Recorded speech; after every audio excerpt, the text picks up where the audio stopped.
দর্শক, আজকে আমরা রিভিউ দিতে যাচ্ছি জনপ্রিয় সিরিজ বদমাশ পোলাপাইন নিয়ে। পরিচালক মাবরুর রশিদ বান্না ধারাবাহিক নাটক বদমাশ পোলাপাইন সিরিজ 1-এর মাধ্যমে দর্শকদের মন জয় করে ইউটিউবে রেকর্ড সংখ্যক ভিউ নিয়ে বেশ শক্ত অবস্থান ও দর্শকপ্রিয় সিরিজ তৈরি করে ফেলেছেন। এবার তিনি নির্মাণ করবেন বদমাশ পোলাপাইন সিরিজ 2।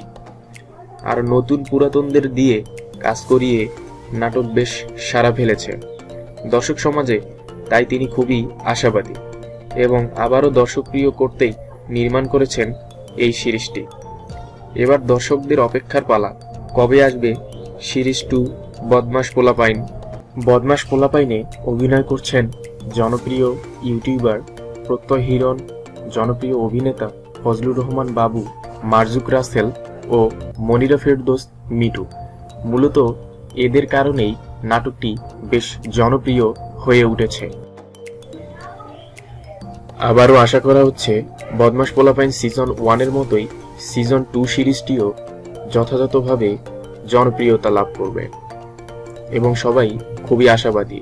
এবং পরিচালক বলেছেন, দর্শকপ্রিয় এই নাটকটি আবারও আমি তাদের মাঝে সুন্দরভাবে উপস্থাপন করে বেশ প্রশংসা অর্জন করতে চাই।